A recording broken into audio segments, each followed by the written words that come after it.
y bienvenidas a mi programa Alegría de Vivir. Y hoy estoy contigo para presentarte una persona muy especial que se llama Alfredo Montovani y es un profesor de teatro que se ha dedicado al teatro toda su vida, principalmente aplicado a la educación. Hola Alfredo, ¿cómo estás? ¿Con ganas de compartir con nosotros? Sí, sí, muy bien, estoy muy bien y muy feliz de compartir contigo y con tu sonrisa, con ese fondo maravilloso que tienes allí, eh, ese espacio feliz, parece un espacio feliz, ¿no? Qué bien que te gusta. Pues mil gracias por aceptar mi invitación. Pues la verdad que es un regalo tenerte aquí. Admiro mucho tu trabajo, lo he probado y es para mí es una persona pues que has investido toda tu vida en la educación, en el teatro, en el juego. Y siento que es una persona que estás conectado con tu propósito en la vida, que siempre has estado y que nunca has desistido de ello. ¿Nos quieres contar un poco tu historia? ¿Cómo ha sido tu historia que te ha llevado al mundo del teatro, de la educación? ¿Cómo has llegado a España? Sí, el propósito de mi vida lo encontré porque mi vida iba en un camino. Es decir, imagínate, hijo de una familia de clase media en Buenos Aires, eh, era un buen chico, estudiaba, fui a la universidad, a los 23 años me gradué de abogado y trabajé 5 años de notario, ¿no es cierto? Y entonces mi camino estaba enfilado como muchos otros, ¿no? Es decir, porque yo no tenía claro qué es lo que yo quería. Es decir, yo me introduje en la Facultad de Derecho porque allí no había matemáticas. Entonces, imagínate que eso no es una elección vocacional. Era la que me parecía la más fácil, porque no tenía así era un joven anodino, un joven así tímido, un joven que no tenía inquietudes. Y entonces, casualmente hice un curso de oratoria. El curso de oratoria me abrió, me permitió expresarme y empecé a descubrir que yo tenía cosas dentro. Claro, entonces empezó una búsqueda paralela a esa vida formal. Y en esa búsqueda paralela encontré el teatro. Y tuve la suerte a los 28 años de que un grupo de amigos estaban planeando una gira de teatro por América, por toda Latinoamérica. Y yo dije, me voy con ustedes. Y en ese momento dejé la oficina, dejé la notaría, dejé los trajes, porque todo el tiempo yo iba con corbata y peinado con gomina. Y entonces me fui con estos amigos, 9 personas, nos fuimos y estuvimos 2 años viajando por distintos países de Latinoamérica, lo cual fue como una experiencia iniciática. Imagínate, es como el viaje del héroe. O sea, Imagino, después del contraste, qué maravilla, qué maravilla. Ujú. claro, un chico normal de ciudad, de una gran ciudad, es verdad que me interesaba la cultura, tenía lecturas, iba al teatro, pero esto fue una inmersión total, ¿no? En una experiencia artística. Y luego, cuando volvimos a Argentina, después de 2 años, planeé mi viaje a España. Y es verdad que yo estoy guiado por Júpiter, ¿m? Que tengo suerte. Es decir, Qué bueno, te lo mereces. sí, porque claro, me vengo a España, digo, me voy a Europa a aprender.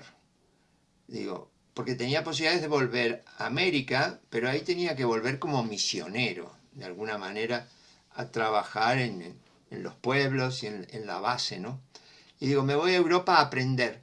Y cuando llego a España, que había acabado la dictadura franquista, esto era un desierto, esto culturalmente había una efervescencia, la gente estaba con muchas ganas lo que se llamó el destape, y tuve la suerte de llegar en un momento adecuado.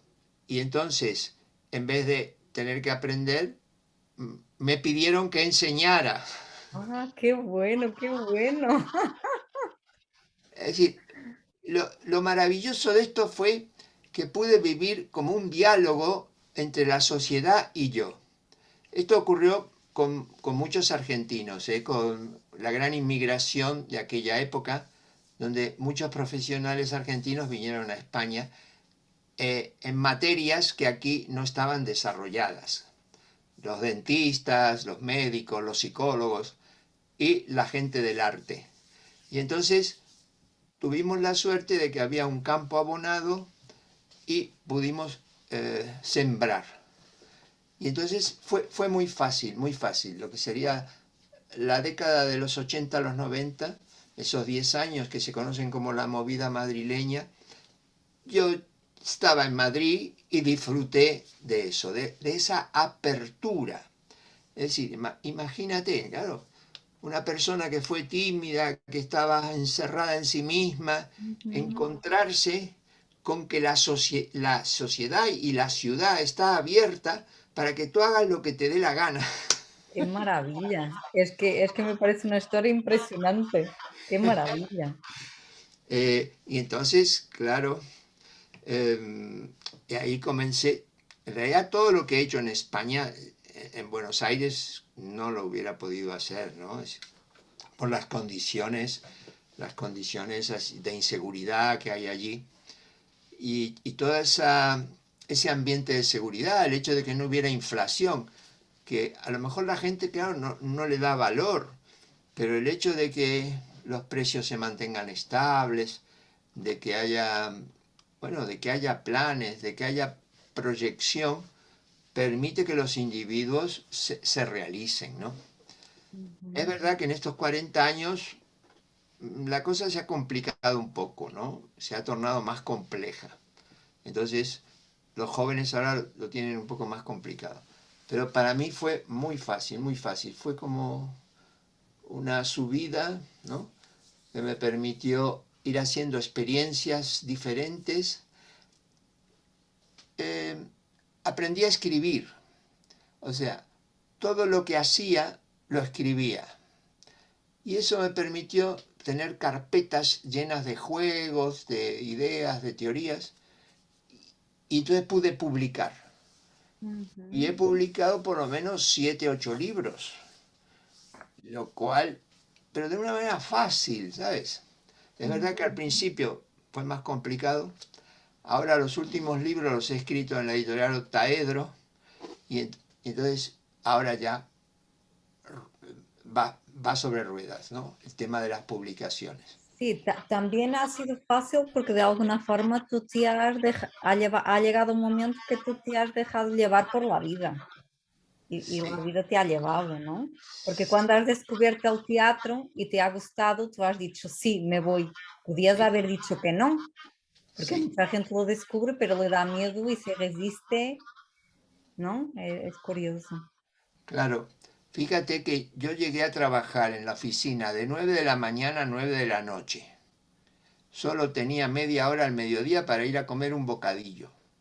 Ujú. Entonces, cuando empiezo a ensayar con este grupo para irnos de viaje, iba a las 9 de la noche, me iba al ensayo y ensayábamos hasta las 2, 3 de la mañana. Y en Argentina los lugares de comida están abiertos hasta muy tarde. Entonces, una noche fue como una iluminación que tuve en el restaurante que había enfrente de la sala de ensayo. Estábamos cenando a las 5 de la mañana, en la madrugada. Y felices, yo tenía que ir a las 9 de la mañana a la oficina, pero ahí fue como si me viniera algo que me dijo, pues yo tengo que estar aquí, yo, yo no tengo que ir a la oficina, es decir, yo tengo, acá en este momento soy feliz, que esto sea eterno, que esto se mantenga, porque Ujú. ¿para qué voy a salir corriendo a otro lado? Si Qué aquí bueno, estoy bien. qué bueno. Y son pequeños datos que hay que estar atento, es decir, hay que ir tomando conciencia, ¿no? De estos regalitos que te da la vida, como para poder aprovecharlos en tu favor. Claro, claro. Para Y quien nos está escuchando, la verdad que es una pista muy buena, ¿no? De uno cuestionarse, ¿me gusta? ¿Cómo me siento? ¿Me hace feliz? Ujú. claro, claro. Eh, sí, y, y esto a mí me ha servido mucho esa experiencia para aprender que una vez en la vida tienes que cambiar. No Ujú. se sabe cuándo, pero hay una vez en que, y ojo, que no dejes pasar ese momento. Están todos los elementos para que tú cambies. Es verdad que hay mucho miedo a cambiar y, y uno no se atreve. Pero ya lo ha dicho otra gente, ¿no? Es decir, cuando dejas una parte de tu actividad, de lo que te pesaba, es decir, tu mente se queda libre y hay un vacío, sería un vacío fértil, que permite que entre en otras cosas. O sea que mientras estás ocupado de 9 de la mañana a 9 de la noche como un esclavo, martillando papeles, es imposible que haya un tiempo, que haya una imagen, que haya una posibilidad de que tú te imagines que puedes volar.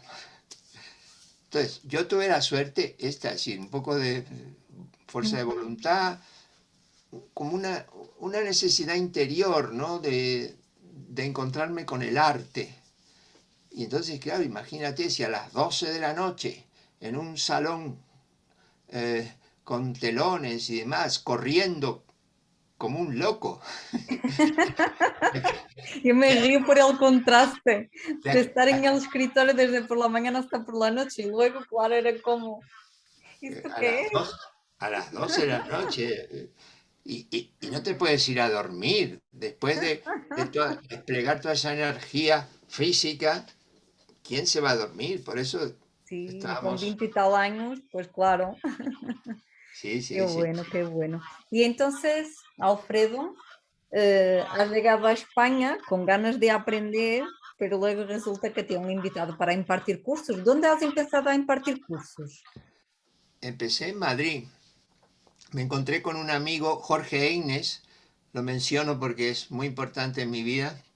Fuimos compañeros de estudios de teatro en Buenos Aires, me lo encontré en Madrid y juntos decidimos empezar a dar cursos para maestros.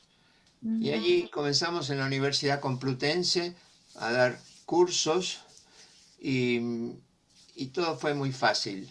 La gente estaba muy interesada. Luego eh, el director era el Instituto de Ciencias de la Educación, me llama y me dice, mire, en Granada quieren que usted, ¿puede usted dar un curso a Granada? ¿Cómo no? Y me fui a Granada y ahí empezó, es decir, me empezaron a conocer. Llegó un momento que Madrid me estresó, 7 años en Madrid, la cosa se iba poniendo cada vez los alquileres más caros y demás. Y entonces decidí, digo, me tengo que ir de Madrid. Y hubo dos lugares que me gustaban, uno era Galicia y el otro Murcia, donde yo había encontrado como mucha facilidad para la creatividad. En Murcia, los murcianos eran muy, muy ricos, muy a nivel personal. Y en Galicia había mucha comunicación con los gallegos. Y entonces yo estaba ahí en esa disyuntiva y de pronto me sale un nuevo trabajo en Granada, ya voy a Granada y me quedo en Andalucía, ¿no? Y, y la vida se me facilitó en Andalucía, es decir, creo que también eso es importante, ¿no? No es necesario estar en las grandes ciudades, ¿sabes? Yo me di cuenta en Sí, ese que más momento. de una vez la vida te ha llevado a Granada. Sí, sí, sí. Yo me di cuenta que con un teléfono y un fax, tú podías desde cualquier lugar del mundo organizar cursos. Ujú. Y, y bueno, fue lo, lo más importante, digamos, hay un trabajo personal, yo fui haciendo mis cursos con actores. En Madrid había creado el taller de actores excéntricos. Ujú. Eh, Eran actores que jugaban. Esta era la característica del excentricismo. Ujú. Y paralelamente a mi evolución como profesor de teatro, ¿no? Porque respecto a los actores, lo que yo aplicaba era el juego que yo había aprendido de los niños, Ujú. yo lo aplicaba con adultos. Claro, y isso é muito importante para os atores, porque às vezes, pois ayer estuve hablando con un amigo, que lo voy a entrevistar más adelante, que precisamente cuando empezó el teatro, le ha sorprendido mucho la rigidez y la exigencia que tenía la gente del teatro, de no dejarse llevar, la espontaneidad, así que realmente ese trabajo, ¿no? Del juego, bem, es muy importante en cualquier profesión. Pero en el teatro, la verdad que también muy importante, porque el público respira eso, ¿no? ¿Sí? El problema es que los adultos son muy serios. Ujú, Entonces, incluso los profesionales del teatro son muy serios. Y entonces hacen teatro en serio. Y todo lo llenan de seriedad. ujú, ¿Sabes?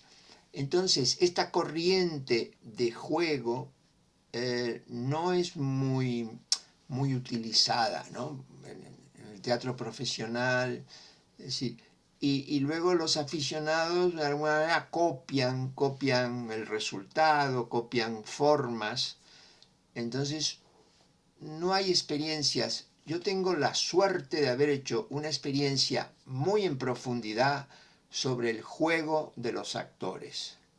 ujú. Entonces, eso lo tengo en un libro que se llama El actor creativo, la actriz creativa. Y ¿Tus allí libros están en venta dónde? En la página, en tu blog o alguna librería? se me pueden pedir a la asociación. Los libros los vendo a través de la asociación Vale, Proes. en el final pues ponga el contacto de la asociación. Vale, Sí, perfecto. sí. Y entonces, em, digamos, yo he ido haciendo un trabajo así de evolución respecto al actor, porque a partir de mi experiencia de actor físico, después estudiando a Meyerhold, que fue un teatrista ruso, discípulo de Stanislavski, eh, entré en todo lo que proponía Meyerhold, que era un actor más comprometido, ¿no? Y entonces de allí pasé a un actor fabulador, de allí a un actor creativo, a un actor político incluso, porque lo que proponía Meyerhold era que en la época de la Revolución Rusa, que el actor era un trabajador más y tenía que comprometerse con su sociedad, ¿no? Y entonces, bueno, todo eso está reflejado en ese libro del actor creativo. Ujú. Eh, entonces, luego podríamos hablar de Proesdra, que es una... Podríamos hablar de una asociación de profesores por la expresión dramática en España, que creamos en el año 1989 y que me dio como una estructura jurídica que me permitió, dentro de esta asociación, desarrollar toda esta, yo diría, este movimiento y esta corriente de, de formación de adultos en educación artística. ¿Eh? Ujú. Porque Proesdra no solo era... Originalmente pensé en unir a aquellos educadores que se dedicaban a hacer teatro en solitario en su escuela, juntarlos, ayudarlos y apoyarlos. Pero con el tiempo y como íbamos paralelo a la evolución social, eso se fue ampliando y no solo ya era juego dramático, sino que incluíamos la danza, el masaje, las técnicas vocales. Y Proesdra es un conglomerado, es como una... Yo diría que todo lo que organizaba Proesdra era interdisciplinario, porque allí confluían todas las artes, todas las... sí, todas las artes. Y entonces ofrecíamos una serie de estímulos y los profesores y los asistentes eran los encargados de hacer una síntesis y llevarse una unidad personal dentro de su cuerpo, llevarse la experiencia, ¿no? Que tú lo has probado. Claro, y entonces, a ver, tú has iniciado esos cursos, primero ibas a las escuelas o siempre ha sido en estos encuentros anuales, mínimo 2 veces por año, que los profesores van y tienen esa experiencia con el teatro y con otras artes? Bueno, nosotros hubo un momento que llegamos a tener 10 actividades al año. Ujú, Teníamos subvención de la Consejería de Educación de Sevilla ujú. y hubo un momento que teníamos 10 actividades. Eh, Fíjate, yo los he conocido, yo qué sé, pues a lo mejor hace 7 años, más o menos, antes no. sí, Y luego también porque yo, o sea, yo llevo venido a España hace 30 años y me acuerdo cuando empecé a venir a recibir cursos de desarrollo personal, he conocido profesores que recibían pues estas actividades, ¿no? Pero tengo la sensación que son siempre esta minoría de profesores que lo hacen todo, porque la mayoría están como en una zona de confort y no le llama mucho la atención estas actividades. ¿Crees sí, que tiene que ver esto con qué? Porque, claro, me llama la atención cuando me dices, he llegado a Madrid y he empezado a impartir cursos a profesores. sí, ¿Y sí. qué ha pasado? Si los profesores en esa época estaban tan interesados y ahora, ¿qué está pasando? Ven, hay una minoría de profesores que sé que lo da todo y que lo hace todo. Sí.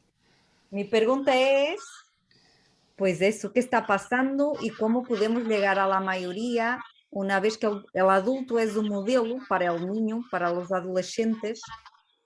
Y si el adulto no está conectado con su niño interior, con su espontaneidad y con su alegría de vivir, pues los niños no tienen modelos de inspiración. Por eso buscan los héroes en la tele, Sí, sí, sí, porque hay una falta. A ver, esto no estoy diciendo mal de los profesores, ¿vale? sí, Que hay profesores vocacionales maravillosos que están haciendo sí, cosas extraordinarias. sí, Pero a mí me gustaría, tengo el deseo profundo, que pudiera esto llegar a más escuelas y a más profesores. sí. Yo elaboré un sistema de teatro evolutivo por edades para organizar el teatro como sistema, porque me di cuenta que la escuela es un sistema o forma parte de lo que se llama el sistema educativo. Entonces, para entrar en la escuela no es fácil, no es fácil, porque la escuela tiene sus normas, tiene sus protocolos, y entonces, imagínate, la escuela es orden, la escuela busca tener una organización eh, que esté controlada. Esa organización hace que los niños estén controlados. Entonces, si tú quieres introducir una actividad que fomente la espontaneidad, el juego, la alegría, es decir, imagínate que se produce un choque, un choque. Entonces, el sistema repele esto. Nosotros en el primer libro que escribimos con Jorge Eines, que se llamaba Teoría del Juego Dramático, decíamos que introducir teatro en la escuela podía ser un arma revolucionaria. Después de 20 años, cuando reeditamos el libro en Gedisa, con el nombre de Didáctica de la Dramatización, lo quitamos, esa frase la quitamos, porque nos dimos cuenta que era imposible hacer la revolución, ¿no? Entonces, por otro lado, ¿qué se ha producido? Una complejidad de la sociedad. Hay un filósofo que me gusta mucho, francés, se llama Edgar Morin, que él define lo que es la sociedad compleja. Y él habla del pensamiento complejo y luego eso se traduce en una sociedad compleja. Y yo creo que ahora estamos viviendo realmente una complejidad tal, también por causa de la tecnología que se ha introducido en nuestras vidas. Entonces, en esta sociedad compleja, los maestros creo que no saben para qué enseñan. Entonces, no les podemos pedir mucho más. Hay que aceptar lo que está pasando, porque ellos están involucrados dentro de un sistema burocrático, ¿sabes? Un sistema que trabaja con grupos grandes, que no le interesa la individualización, y el maestro está cada vez más atiborrado de burocracia, de papeles. Y entonces, imagínate que cuando yo hice la escuela primaria en Buenos Aires, la escuela era de 8 a 12, 8 de la mañana a 12, con 3 recreos en el medio. Qué maravilla. Y yo hice una escuela primaria maravillosa. Es decir, los niños aprobaban todos, pasábamos todos juntos de grado, ¿no es cierto? Y entonces, fíjate, ahí se nota la complejidad. Tantas horas de tener en la escuela a los niños, las materias. Ahora se ha hecho un nuevo currículum para la escuela y uno de estos sabios que estuvo en el grupo escribiendo el nuevo currículum, el otro día decía en el periódico: no entiendo cómo niños de 12 y 13 años pueden tener que estudiar 13 materias. Es una barbaridad. Y entonces, esta es una situación muy, muy rara. Los planes educativos en España no han tenido continuidad. Sabes que han cambiado con los cambios de gobierno. Y entonces, bueno, se avanza un pasito y se va 2 pasitos para El atrás. tema es que ya no se trata de hacer manifestaciones o revoluciones. Aquí se trata de sermos felizes. Y el tema es que los profesores tampoco están felices. O sea, porque también sufren. Están como muy desorientados. Y luego lo que veo es que, vamos a ver, que hay escuelas que ya funcionan bien. En el micro hay muchos profesores muy buenos, con vocación, con recursos, con formación, haciendo cosas que sí, que funcionan, ¿no? Sí, Entonces, ¿cómo podemos llevar el micro al macro? sí.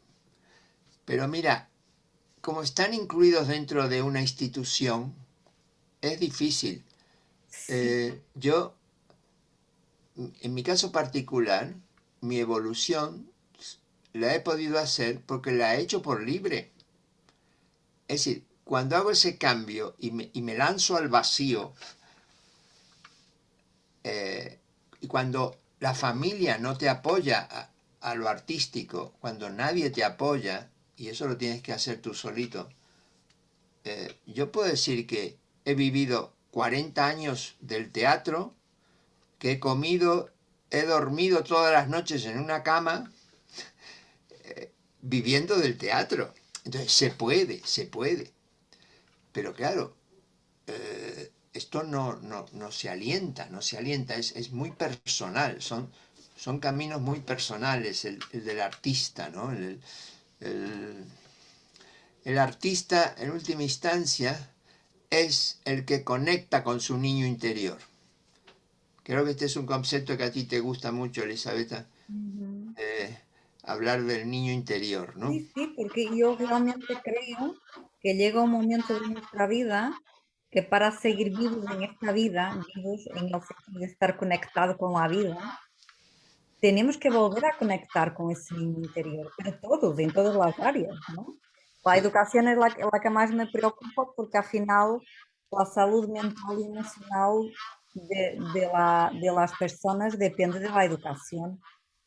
Y si tenemos adultos que no pueden recuperar esa conexión con el niño interior, estamos mal. O sea, no pueden, sí que pueden. El tema es que yo sé que pueden.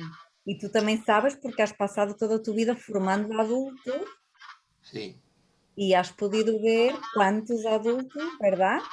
Que sí, pueden recuperar la conexión con su niño interior, con el juego. ¿Nos quieres contar un poquito? sí, sí. Pero, pero bueno, hubo un momento en que los centros de profesores encargados de la formación de maestros, donde se hacían cursos así muy abiertos, donde podíamos hacer cursos de teatro y demás, comenzaron a eliminar estos cursos para dar cursos de tecnología, de manejo de la página web, de cómo un ordenador, es decir, y nada, han ido instalando eso en las aulas, las pantallas digitales, y, y bueno, esa ha sido la evolución que ha habido. Ujú. Entonces, los que estén interesados tienen que seguir haciendo esa lucha personal, esa lucha de esa lucha que parece contra el sistema, ¿no? Claro, Cuando el tema es que yo he visto mucha gente luchando que se ha agotado, que se ha quemado. Ven, y algunos hasta han desistido de ser profesores. El tema es que siento que el camino no es la lucha.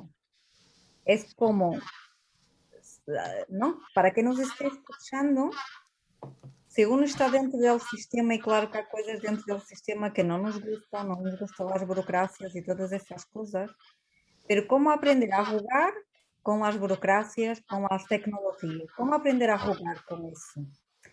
Porque si ponemos en primer lugar, yo quero ser feliz y quiero ayudar a mis alumnos a ser felizes también, sí, si hay esa conexión con la alegría de vivir, vai ser fácil que os alunos aprendam qualquer asignatura, porque eles sí, mesmos, hoy en día, a partir de los 9, 10 años o más temprano, se meten en el Google y sí. rápidamente se actualizan. O sea, Mira, que más allá de los conocimientos es la creatividad.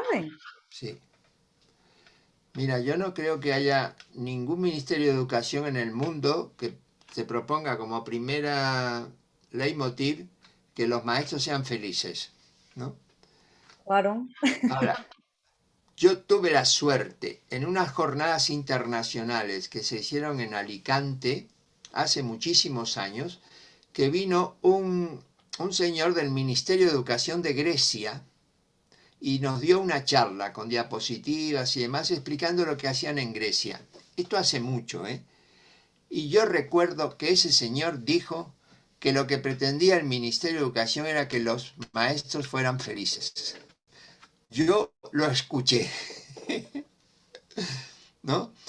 Y hablaba de una libertad que daban a los maestros, porque dice que aprovechaban toda la cultura existente en el país, llena de museos, de ruinas arqueológicas, y entonces permitían que los maestros llevaran a los niños un día, decidieran dar la clase en el museo. Y no había que pedir permiso ni nada, sino que el maestro se llevaba a los niños al museo, ¿no? Uhum. Entonces, eh, creo que aquella etapa en Grecia debe haber pasado, porque la economía, ya sabemos los problemas que tuvieron los griegos, ¿no? Pero bueno, es un aliento. Para los que estamos en esto, claro, necesitamos buscar referencias, porque si no uno se siente solo, ¿no? Al final Claro, uno, claro. uno Es tiene que fundamental encontrar tener, claro. referencias y hay mucho, mucho escrito sobre esto. Toda la escuela nueva que empezó a principios del siglo XX con los grandes pedagogos como Pestalozzi, Montessori, Dewey, todos estos marcaron las líneas de lo que tenía que ser una educación donde el protagonista fuera el niño. Y eso está allí, está allí, está allí. Y se está haciendo porque en España están creciendo las escuelas de pedagogía Montessori, Sí, pero todavía estamos hablando de un nivel micro, sí, ¿no? sí, Yo creo que más que todo es como ser consciente que nadie nos puede dar la felicidad, de que la felicidad la tenemos que encontrar nosotros, dentro de uno, buscando referencias e inspiración en sí, personas que ya lo están haciendo. Porque si hay tanta gente que ya lo está haciendo, cualquier persona lo puede hacer, porque aquí ninguna persona es más que otra. sí, sí, sí. Pero a veces las situaciones personales condicionan mucho, ¿no? Es decir, así como yo te contaba de mi trabajo como abogado, en- entiendo que los maestros tienen este hándicap, ¿sabes? Un horario extenso, luego por las tardes eh, también tienen que hacer reuniones, tienen que preparar y no tienen tiempo de una vida propia, una vida familiar. Eh, Además, si un maestro vive en Sevilla, le dan el puesto en Almería, ¿no? Y entonces tienen que romper con su vínculo, con su familia para irse a Almería, para conservar el trabajo, porque él no puede protestar, ¿no? Ujú. Algo en eso se ha mejorado, es decir, pero los maestros han hecho mucho turismo, es decir, mandándolos a los pueblos alejados, y entonces tienen que ir ganando puntos para poder acercarse a una ciudad. Es decir, es un poco perverso eh, el sistema, ¿sabes? Por Sí, sí, eso, no, no lo niego, no lo niego. Pero si un profesor decide que quiere seguir siendo profesor, aquí lo que quiero que haya como claridad es que es la felicidad de la propia persona que está en causa. Si sigue siendo profesor, lo puede decidir seguir siendo, pero sí, desde otro lugar. sí, sí. No sé si me Aquí puedo explicar.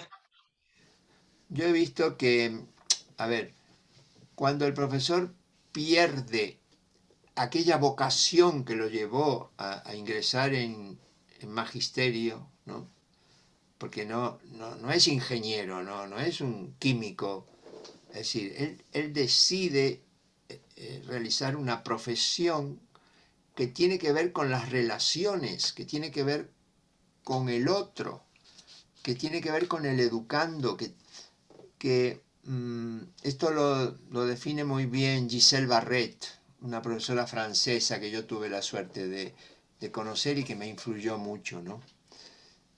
Ella, ella era profesora de expresión dramática, ¿no? Y desde la expresión dramática explicaba, ¿no? Este vínculo que tiene que haber entre el adulto y el niño, esta organización de la clase como un taller, donde en realidad todos son iguales y, y, y, y se crece, ¿no? Incluido el maestro. Es decir.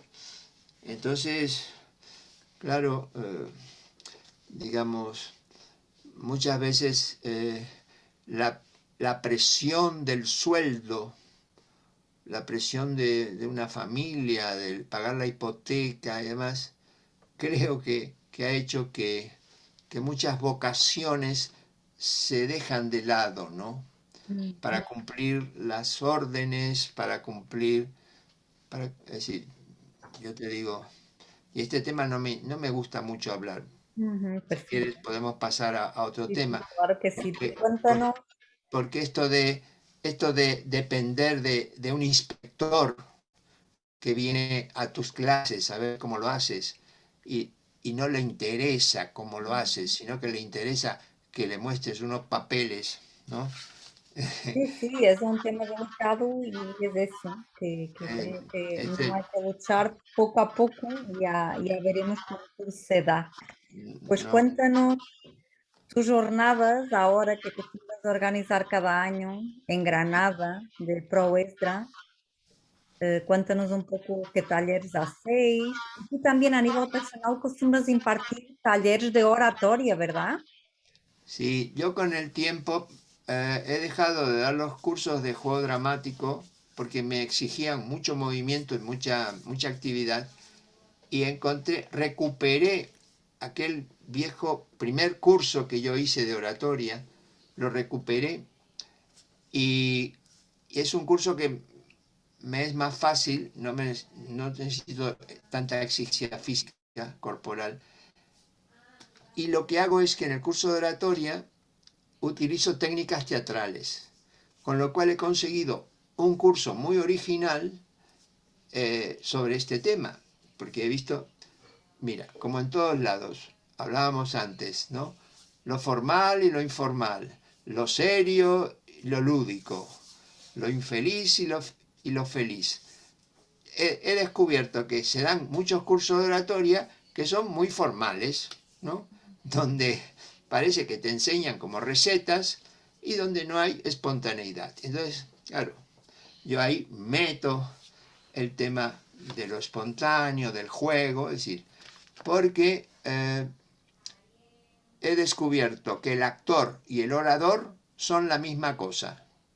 Así Ujú. que no hay diferencia, solo hay una diferencia. Es que el actor representa texto de otro y es dirigido por un director. En cambio, el orador representa o dice sus propios textos, expresa sus propios textos, sus propias ideas. Por eso me encanta este trabajo con oradores, ¿no? Porque puedo incidir en esta idea de lo espontáneo, de lo lúdico, ¿no? Todos los elementos, todos los otros elementos son iguales. El espacio escénico, el público, las condiciones de la escena, todo es igual entre el orador y el actor, salvo esta diferencia de que el orador tiene que confiar mucho más en su fuente personal, en su instinto, en su creatividad y, y en expresar sus propias ideas, ¿no? O sea, Eh, más do que hacerlo bien, es como ser más espontáneo y compartir pues lo que siente y su creatividad, ¿no? entonces, del 3 al 8 de diciembre, en el aula de la naturaleza de Dilar, hacemos estas jornadas de juego, expresión y teatro, y ahí voy a dar un curso que es cómo vencer el miedo escénico utilizando la improvisación. Ujú. Habrá otros 3 cursos, uno es el empoderamiento a través de los cuentos, y un curso de teatro cómico y un curso de cabaret. O sea que con los 4 talleres, de alguna manera, tratamos de abarcar todo el espectro teatral, siempre desde una óptica lúdica y de juego, ¿no? Ujú. Eh, Qué bueno, qué bueno. Yo, la verdad, para quien nos está escuchando, lo recomiendo, lo he probado varias veces y no me canso. O sea, todos los profesionales que tú contratas o invitas, la verdad es que son todos muy buenos, con sí. un alto, o sea, que se nota que es lo suyo, ¿no? Es algo que les apasiona. Sabes, después de 30 años de organizar la escuela de verano en Biznar, yo descubrí un concepto que le llamo la maravilla. Uhum. Entonces, en estas jornadas se descubre la maravilla. Uhum. Y la maravilla es como pasar de, de la materia, de una vida rutinaria, pasar a otra dimensión, ¿no? Donde tú encuentras que todo es maravilloso, que todo fluye, que, es decir, que una cosa muy importante, que la gente te quiere porque sí, es decir, que no tienes que hacer nada, Uhum. solo, solo expresarte, solo ser como tú quieres ser y fluir. Y Hum. cuando tú lo haces, el otro también lo hace y se produce un encuentro que mucha gente llama increíble, mágico. Yo no sé, es decir, como si la gente no se creyera que puede vivir estos momentos mágicos de comunicación total, ¿no? Uhum. Es decir, la gente cree que eso lo puede tener con la novia, ¿no? O con su hijo, pero con un desconocido, ¿no? La gente no se lo puede creer. Y se produce esa maravilla, ¿no? Sí, sí, totalmente. Yo me acuerdo la primera vez que he entrado allí que no conocía a nadie, pero en pocos minutos parecía que conocía a todo el mundo de toda la vida. Sí, sí, sí, sí, sí. Así que, y la maravilla se produce cuando conectas con las emociones positivas, como es este canal que tú tienes, ¿no? Donde quieres transmitir la idea de que podemos ser felices en la vida, ¿no? Y entonces, todo lo que sea conectar con emociones positivas, pues bienvenido sea, ¿no? Claro que a la vez es lo que tú dices, es ser uno y expresar lo que uno siente en ese momento. Sí, Y a lo mejor podemos estar conectando con la tristeza, pero eso no significa que seamos infelices, sí, ¿no? Podemos. sí, sí, sí. Yo creo, un poco resumiendo y para terminar, ¿no? Ujú. Es esta conexión con el niño interior, recuperar, no es que te vuelvas niño, sino que recuperes esta actitud lúdica de la infancia, ¿no? Y, y entonces aparece como la idea de lo artístico, pero la idea de lo artístico es que tú empiezas a apreciar la belleza. Es decir, cuando normalmente estás observando la realidad, ves dolor, y más si ves los telediarios, ves dolor, ves problemas, ves guerras y demás. Y entonces eh, toda esa energía que te emiten los medios de comunicación y demás es negativa. Nosotros con esta recuperación del niño interior estamos consiguiendo que, que tú puedas apreciar la belleza de la comunicación, la belleza de estar con el otro, de empatizar con el otro, de aceptar al otro. Y entonces eso es una maravilla, ¿no es cierto? Y, y entonces, bueno, así como síntesis yo diría que es poner el punto y el acento en la expresión como comunicación. Ujú. No es expresión para crear una bella obra de arte ni para ser un maravilloso artista. Sí que puedes ser un artista, puedes reconocer tu parte artista, ¿no? Ujú. Y eso te lleva al humor, te lleva a ser más feliz, te lleva a tomar la vida con, con otra perspectiva, ¿no? Yo diría conseguir una mirada artística sobre la vida sería el ideal de todas las personas. Sin duda, qué bonito, cómo lo has cerrado, me encanta. Tener una mirada artística, pues, sobre la vida, sobre las personas, Sí, qué bonito. sí, sí, sí, sí, porque, porque el arte, ya lo han dicho muchos, muchos teóricos y muchos artistas, el arte te permite ese vuelo sobre la propia realidad, ¿no? Ujú. Y con los niños, también para enganchar con el tema de la educación, yo creo que con los niños hay que trabajar la imaginación creativa. Y entonces la imaginación creativa te permite salir de la realidad, dar una vuelta, como decir, una vuelta en el aire. La imaginación es la que te permite ese vuelo y luego volver otra vez a la tierra, pero con un aprendizaje, ¿no? Eso es lo que te permite esa imaginación creadora, ¿no? Como dejarse transformar también por la imaginación. Imaginación transformadora. Ujú. Ahora, como no se ve, es muy difícil. Claro, eh, como no se ense- ve, pues no es exitoso y no pueden evaluar los resultados.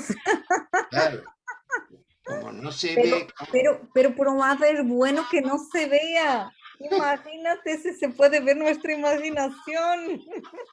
claro, eh, es un trabajo de mucho convencimiento, ¿no? De convencer. Tú hablabas de los maestros que les costaba entrar en estas dinámicas, pero es eso, estar aquí enseñándolo y que Ujú. ellos tengan la posibilidad de acceder a esto, que existe, que hay gente que lo está desarrollando, aparte de nosotros, hay muchas experiencias en España muy ricas, muy enriquecedoras, hay mucha gente trabajando en esto y, y bueno, Pues que muchas gracias, Alfredo, por tu aporte, por tu granito de arena. La verdad es que yo creo que todos los granitos de arena, pues, algo hacen, hay que confiar. Entonces, si alguien se quiere apuntar a el encuentro que organiza Pro Esdra, que es, a ver, que lo tenía aquí a la mano. Vale, vale, aquí. Que luego lo pongo abajo. Es proesdramantovane.blogspot.com y es del 3 a el 8 de diciembre de este año, 2021. Son unas jornadas de expresión y juego en Granada, en la aula de la naturaleza de Vilar. Y luego para tener acceso a tus libros, si hay alguien que los quiere comprar en la área del teatro, para la educación y todo eso, también es a través de tu blog. sí, bueno, podemos dar mi correo electrónico, que es el Vale, correo de Proesdra, y sí. ahí a través del correo se pueden comunicar tanto respecto a las jornadas para pedir más información o respecto a los libros también los podemos nosotros ofrecer a los interesados. Perfecto. El, el correo electrónico es proexdra@gmail.com Gmail.com. Muy bien. Y y también imagino que estará dentro del blog. Tu correo electrónico también está dentro del blog, ¿sí? sí, sí, sí, sí, Vale, sí, perfecto. sí. Para que la gente recuerde el nombre y damos la última explicación. ¿Qué significa proexdra? Con X. Ujú. Pro, expresión dramática. O también profesores, pro de profesores de expresión dramática. Y esto es un concepto que viene de Giselle Barrett, que lo utilizaba en Canadá, donde ella daba sus clases eh, de teatro en la educación. La extra, ella le llamaba extra. Y Ujú. nosotros le hemos agregado este pro, que significa en favor de la expresión dramática. Pro extra Muy bien. arroba En pro gmail. de la expresión. Lo Sí, más importante es podernos expresar como somos, ¿verdad? sí, muy bien, muy Y bien. eso nos ayuda pues a conectar con nuestra alegría de vivir, por lo menos podernos expresar.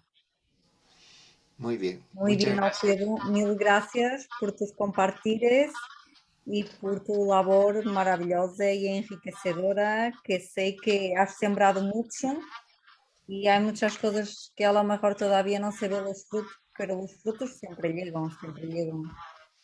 Así Muy que bien. muchísimas gracias. Bueno, Vale, adiós. adiós, hasta luego. Gracias a Adiós. vosotros también por acompañarnos. Hasta Adiós. luego, Muchas adiós. gracias.